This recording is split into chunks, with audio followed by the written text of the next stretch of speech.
with the last kind of prophetic vision of the text that we've been looking at, so I thought we could sort of see where we are. We began looking at Ezekiel, and again, we discover that Ezekiel's in crisis. The Babylonians have conquered his area, and he's in exile. And while in exile, he has this vision which empowers him to become a prophet, and he hears what he believes is the knowledge of God, and that becomes the message that he delivers to the people who are in exile, with the hope that eventually they will return and rebuild the temple. So his vision empowers him and gives him the hope that the future will overcome the problems of the present crisis. Then we went to Enoch, whose vision is that the world is in utter chaos, and he goes back to the mythology of the fallen angels that he picks up and interprets that passage in Genesis, and believes that there are huge evil forces at work in the world which have captured human life. And consequently, Enoch believes it's going to take sufficient cosmic power to change it, which he believes is in the hands of God. And in his vision, he sees the defeat of these fallen angels and the restoration of those who've been loyal to God, and the hope that will come to them because of their faithfulness to God. So that's how he feels you should overcome the crisis, with his vision. In Daniel, who's suffering from the decimation of the Jewish culture by Antiochus Epiphanes, and in the midst of the crisis, he too envisions that God will intercede and change the situation and protect the Israelis from the decimation of Antiochus, who has become mythologically linked to the great beasts that come out of the ocean, which God had to put in order for there to be a creation in the first place. And then at Qumran, they're a sectarian group who sees the temple has been perverted by a false person who's taken over the high priest job, and eventually the high priest it becomes a lackey of the Roman Empire, and therefore the corruption of the temple and the corruption that Rome was put on the temple becomes in Qumran a reason for withdrawing from the culture, forming their own community in which they too envision God coming in and with the angels starting a war to eliminate the evil powers. And their job is to commune with the angels, and their vision gives them the hope that they too, as faithful people loyal to God, will be restored to the proper place within the world when God's intervention takes place. So all of them are in crisis. All of them see their religious values stand against the culture in which they live. That becomes important in this case. And we'll be looking more at that again in Revelation. But as they stand against the culture, they believe that righteousness will still win out, that God's power will finally change the situation. And they expect this to be something like a cosmic war in which the powers of evil will ultimately be defeated. So that's all, in effect, visions of good versus evil. And the culture in which they live is so involved in evil that they need to be purified by the activity of the heavenly world, the angels or God's intervention into the world. I'm not going to go through in any detail the Gospel of Mark, which also is meant for the first time we are dealing with literature after Paul. But just let me summarize before I get to the book of Revelation. Mark's gospel begins with Jesus having a vision. The heavens are opened up. The Spirit descends upon him. He becomes empowered at that point. The power takes over, which is the Spirit, and it drives him into the wilderness to confront the power of Satan and the evil forces. He then gathers his recruits, his disciples. They begin attacking the forces of evil by exorcisms, healing stories, and so forth. Jesus in chapter 13 has the vision too, that God will intervene in the world while the time is still unknown. It's anticipated to come soon, and they'd better be prepared for it. And then the war story ends with Jesus entering into the stronghold of the devil, which is death, and defeats death, and therefore opens up the possibility of a victory which is to come, in which Jesus himself will return in order to create a new world in which the faithful will be able to live. All of that is in great continuity. The last text that we're going to look at today is the book of Revelation, which is also in this pattern. It also believes that the culture is corrupted. In this case, the culture is dominated by the Roman Empire, and that becomes the evil force that needs to be corrected in this particular book. But it's also a large book about the problem of good versus evil. And this good versus evil story goes way back in the mythological traditions. If you think about the good versus evil, the sun defeating the darkness every day was mythologized as part of this struggle and pattern. In the Eleusinian mysteries in Greece, it was the victory of spring over winter that was celebrated as the oncoming of new life and new victory and so forth.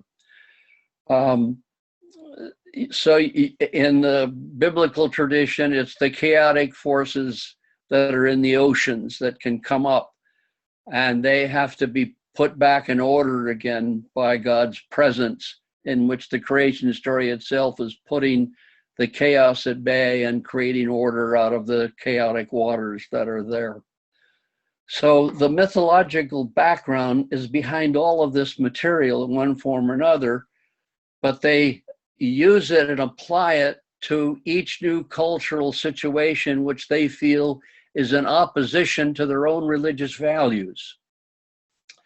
So given what they believe to be true, and given where the world is, they believe that an intervention is finally necessary in order to correct this situation.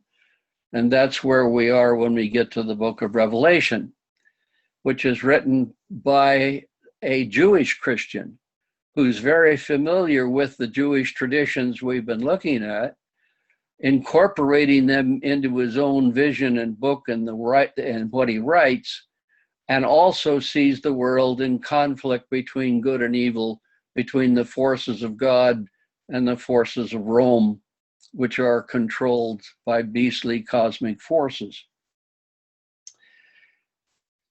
The author of Revelation calls himself John in the first chapter, and when the scholars get to this, they raise the question, is it really a person named John? Obviously, it's a popular name in the culture. Or did he just take over the name John as the author of Daniel took over Daniel and so forth? Because John was somebody that he admired in the Gospel of John or something. Most people think his name was John, but others would argue that maybe somebody who's trying to write under the authority of John. And in any case, he says he's on the island of Patmos, and he's there because he's been exiled in effect by Rome. You get exiled for different reasons, and Patmos was one of the places that Rome did send exiles, and usually it's one of two things, one way or the other. Some were banished there because they practiced what Rome thought was terrible magic that was undermining the Roman Empire. I say this because there is in the literature a term of Jesus being a magician. And the worst possible form of magician title is called a goes. And Jesus is labeled in the opposition tradition as a goes, a charlatan, if you will. And so those who follow him, who may have continued exorcisms or healings or whatever, would have been seen as suspicious by Rome, and they could have exiled him. So John might have been a healer of some kind and banished for that reason, but we don't know that. More than likely, what he was exiled for was for prophecy. I suspect that the author John lived through the Nero era, where Nero crucified all these Christians in Rome, and that was the scandal that came through the Christian community, knowing what Nero did, and he was a very frightful person. And then the war in Jerusalem, where Rome decimated the Jewish country by finally decimating Jerusalem and the temple, and then went after Qumran and then eventually Masada. And in the process, many Christians had to flee from that.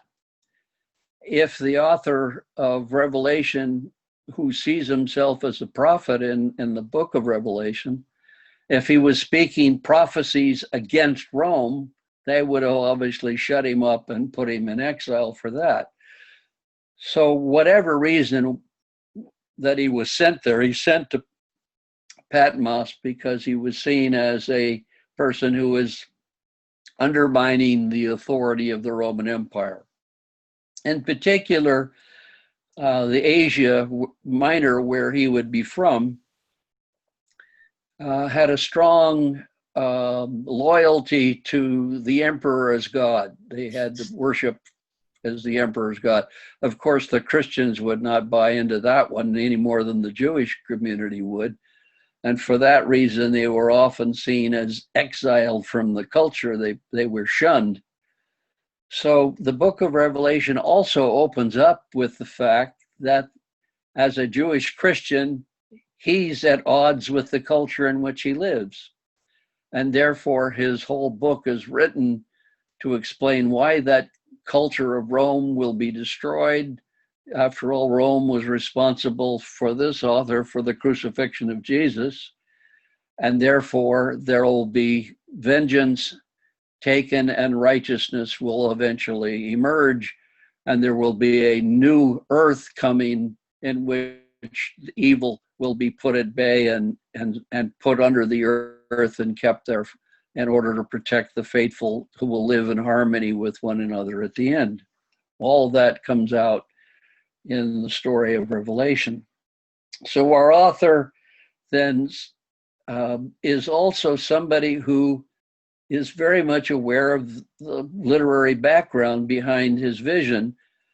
And he doesn't seem to have written text, because when he cites text, it's usually from memory, and he gets things sometimes a little wrong in his quotations, which is an indication of his memory rather than he's copying it from having the text available. But he's very much in league with books like Daniel and Mark and other forms of literature that were all proclaiming the fact that God was about to intervene into the world and take over.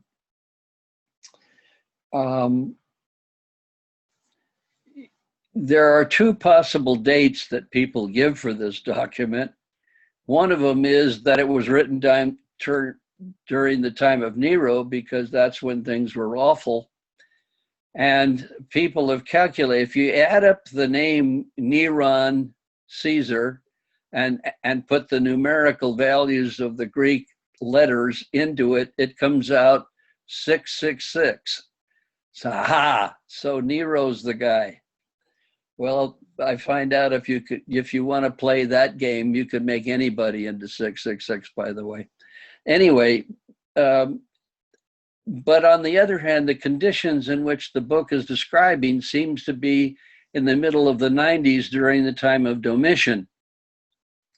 And most people date this book around Domitian, and one of the early church leaders later on, Irenaeus, puts in the fact that this was written during Domitian, and that makes sense. In any case, there was assumption at one point that the mission was doing widespread persecution. There's no evidence for that now. But the fact is, the Christian community would still be a sectarian movement in which the culture would exclude it because the Christians wouldn't participate in civic events in which the worship of the emperor was at stake or which loyalty oaths to the emperor were taken. So the Christians, as well as the Jewish community, might very well be people who were seen as strange characters in the culture, unloyal to the empire and what it stood for. So they didn't benefit from the Pax Romana. The Pax Romana meant for many people, particularly the elite groups who had money, the seaways were protected, so travel could go on the sea and trade could occur because the Roman Navy made sure that the sea lanes were safe. The roads were built by Rome and they were protected by the Roman army, so trade could take place. So if you were part of the elite in that society, which was less than 10%, they were benefiting a great deal from it. But the minority groups, there's no middle class, so you're either very wealthy or you're very poor.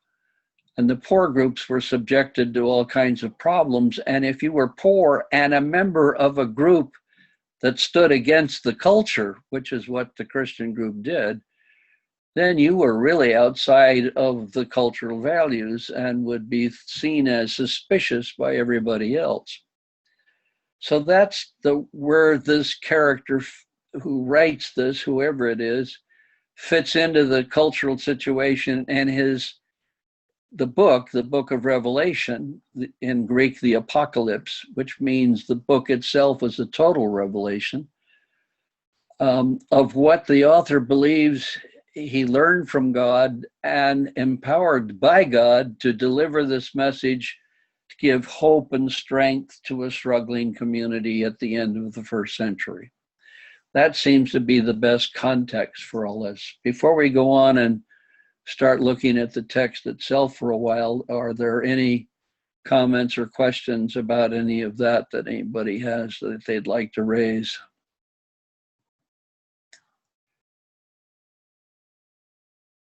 No? Okay, well, the opening of the book of Revelation already signals that we're dealing with visionary material. It starts off with the revelation of Jesus Christ.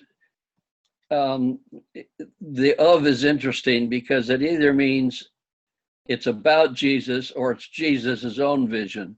And in this case, it's Jesus's own vision that he says he's hearing. The revelation of Jesus's vision, which God gave to him to show his servants, we're the servants, the humans, what must take place soon. He made it known by sending an angel to his servant John, who testified to the word of God and to the testimony of Jesus Christ, even to all that he saw. So the book opens up saying the whole book is a revelation, if you will, a vision that he sees. It's the vision that Jesus, so you get God to Jesus, to the angel, to John, to us. That's the reader. That's the way this one goes. And so notice in 3, which is interesting too, blessed is the one who reads aloud the words of the prophecy, and blessed those are here. Most people can't read. So if they're going to understand Revelation, somebody has to read it out loud. And in much of the worship services that the Christians conducted, somebody who could read would read out loud the Gospels or the letters of Paul or whatever it might be they were looking at. So it's very much an oral culture, not a literary culture, even though this is a very complex literary structure that we're dealing with. It's meant to be performed as Mark was meant to be performed. That is, it's an oral book, and people who have read it out loud in one setting have been impressed by how its narrative is so compelling. In any case, John now tells it, And then he goes on to say that the first vision he's going to give is he sends letters to 7 churches in Asia Minor. By the way, the letters are all addressed to the angel who's in charge of that area. So there are 7 angels, and they show up constantly in the book. So there's a constant mediation process going on between John delivering the message back to the angels, and the angels then delivering it to the people in the cities. So you have everything is proceeding in terms of visionary structures all the way down the line. I want to skip over the letters to the 7th angel. We're not really doing a study on Revelation as such, although it's a fascinating book.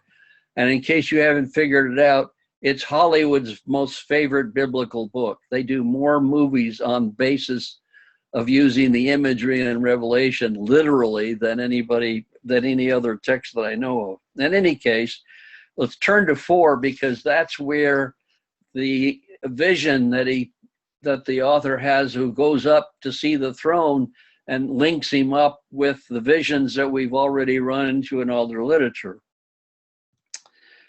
And the first voice which I heard speaking like a trumpet, the trumpet's clearly the voice of God. And after this, when the 7 trumpets start, so that it starts the war, some passion in the war story, the trumpets always sound out. So the trumpet becomes an image of the voice of God.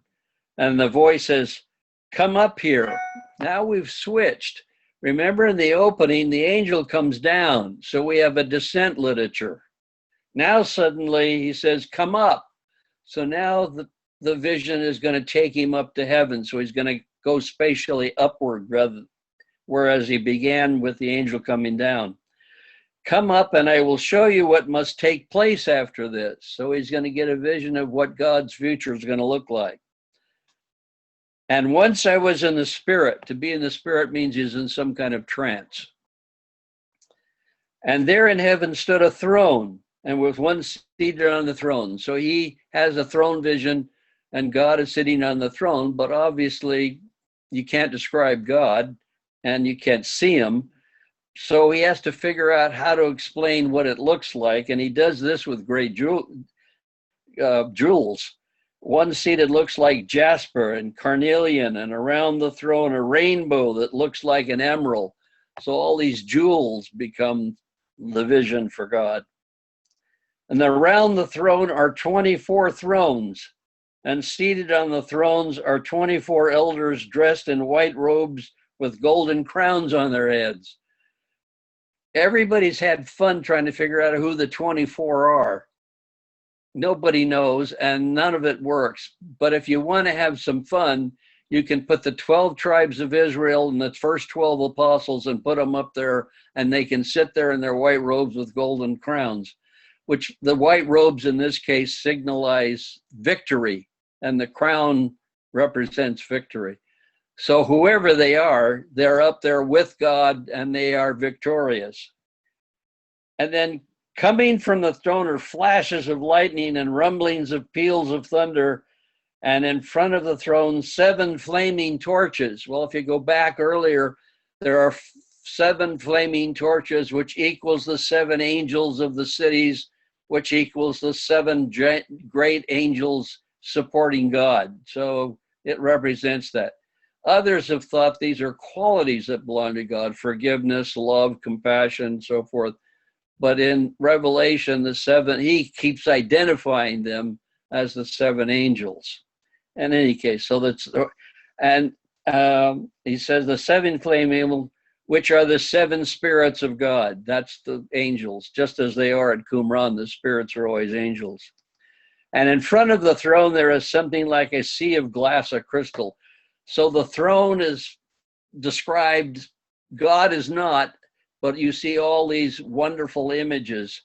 When I was a kid, and I was literally 6 or 7 when I first read this text, I thought, wow, when I get up there, I wonder if I can cash in on all these jewelries and make some money, and I really be rich. Well, unfortunately, now I see it symbolically, so I've given up my hope to become rich in heaven. Anyway, around the throne on each side of the throne, now we're back to Ezekiel. Remember Ezekiel right now. There are 4 living creatures, eyes in front and behind. The first living creature is a lion, the second an ox, the third a face like a human, and the other a flying eagle. So we get Ezekiel's vision slightly out of order and slightly different nuance, but nevertheless, the vision that he has links him with Isaiah's vision, puts him in continuity with it. And the 4 living creatures each have 6 wings. In Ezekiel, they only had 4, so they grew 2 more. And each of them has 6 and full of eyes and all around inside, day and night, without ceasing, they sing a hymn.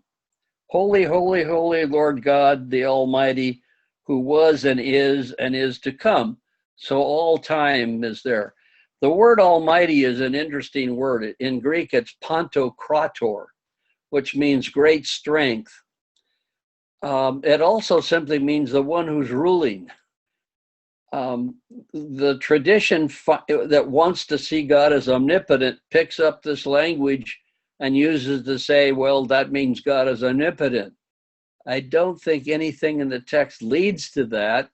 It certainly gives him great strength on the one hand, or it gives him ruling control, but it doesn't make him omnipotent. That's a different category of word. In any case, that's what this tends to be linked at when you get to the notion of God's omnipotence.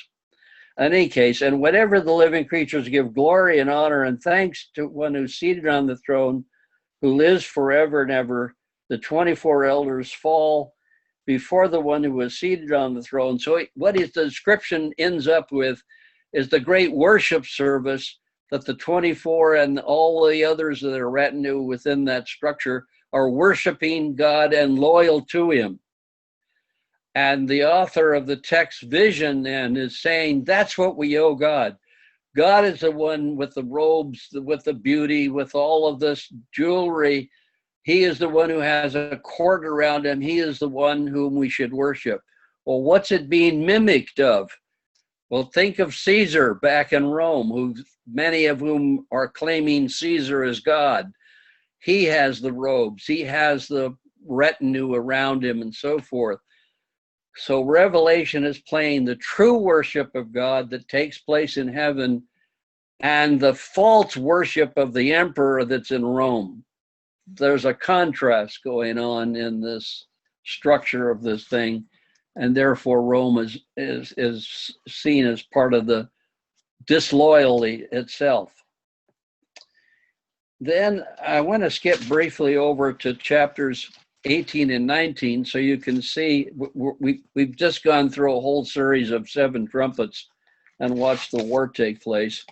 But at 18, he starts talking about what's wrong with the Roman Empire and what's going on in it. So if we skip over where he's going to talk about the fall of Babylon. Babylon is really symbolic of Rome itself. So the empire of Babylon, which fell during the time of Ezekiel, which he's been influenced by, he's now saying what happened in Ezekiel's time when Babylon finally fell, Rome is the new Babylon, and it's going to fall in the same way.